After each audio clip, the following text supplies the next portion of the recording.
Rafael Nadal, the relentless warrior of tennis. In the sun-drenched town of Manacor, on the Spanish island of Mallorca, a legend was born on June 3, 1986. Rafael Nadal Pereira, destined not just to play tennis, but to reshape the very fabric of the sport. From a young age, Nadal showed uncommon talent. Coached by his uncle, Tony Nadal, he developed an intense work ethic and a fierce competitive spirit. At just 12 years old, Nadal was already winning national tennis championships in Spain. But it wasn't just about raw talent, it was about relentless discipline. Tony trained him not only to become a tennis player, but a fighter. He taught him humility, respect, and the idea that no point should be taken for granted. In 2001, at the age of 15, Nadal turned professional. The world of tennis had no idea that a new force had arrived. By 2003, he had cracked the top 50 in the ATP rankings, and in 2004, he helped Spain clinch the Davis Cup, defeating Andy Roddick in a crucial singles match at just 18. Then came 2005, the true arrival of the clay court king. At Roland Garros, in his debut French Open appearance, Nadal stormed to the title. He was only 19 and already a Grand Slam champion. That year, he won 11 titles and began a reign on clay that would redefine dominance. Over the next several years, Nadal and Roger Federer ignited one of the greatest rivalries in sports history. Nadal's heavy topspin forehand, unmatched movement, and never-say-die attitude were the perfect counter to Federer's elegance and precision. In 2008, the rivalry reached its zenith. That year's Wimbledon final, often called the greatest match of all time, saw Nadal defeat Federer in a 5-set thriller that ended in near darkness.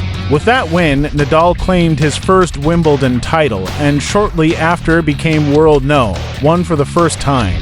That same year, Nadal added Olympic gold to his growing collection, winning the singles event in Beijing. He had proven he was not just a clay court specialist, but a champion on every surface. 2009 brought a stunning loss at Roland Garros to Robin Soderling, ending Nadal's 31-match and beaten streak at the tournament. Injuries plagued him that year, forcing him to withdraw from Wimbledon. But champions don't fade, they adapt. In 2010, Nadal completed the career Grand Slam by winning the US Open. That year, he also achieved the rare feat of winning 3 Grand Slam titles in a single-season: Roland Garros, Wimbledon, and the US Open. By then, the debate had begun. Was Nadal already among the greatest of all time? The years that followed saw ups and downs. Injuries became a recurring hurdle: knees, wrists, the back. There were moments when critics questioned if Nadal would ever return to his peak. But each time, he came back stronger. In 2013, after a 7-month layoff due to a knee injury, Nadal had one of his best seasons, winning 10 titles, including the French Open and US Open.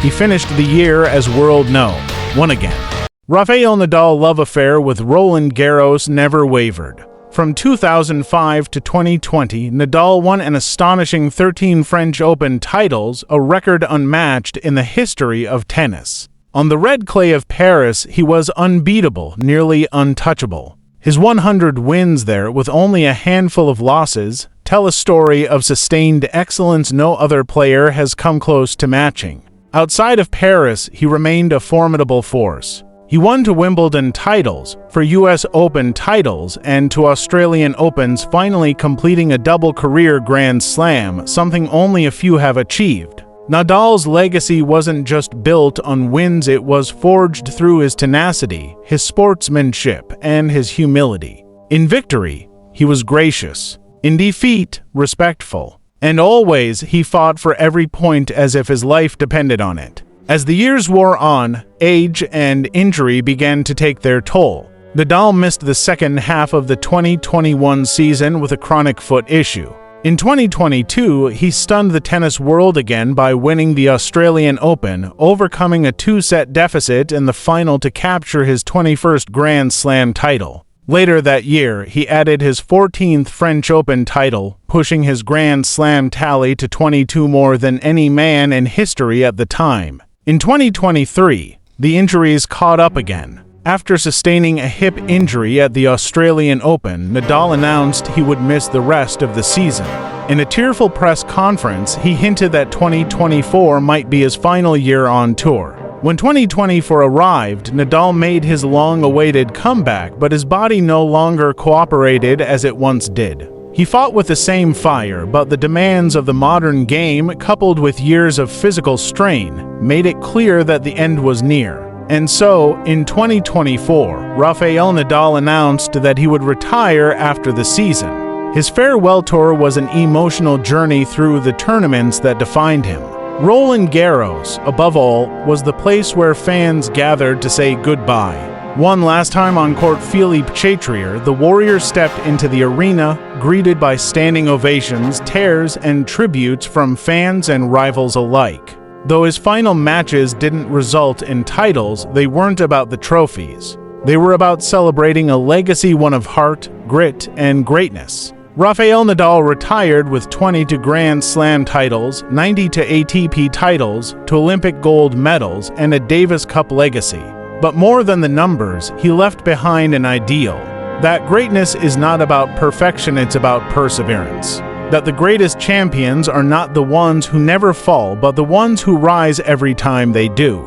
In the pantheon of tennis, Rafael Nadal will always stand as the indomitable warrior, the king of clay, the embodiment of passion and sacrifice. And though he has left the court, his spirit will forever echo in the clay of Roland Garros, in the roar of the crowd, and in the heart of every player who dares to dream.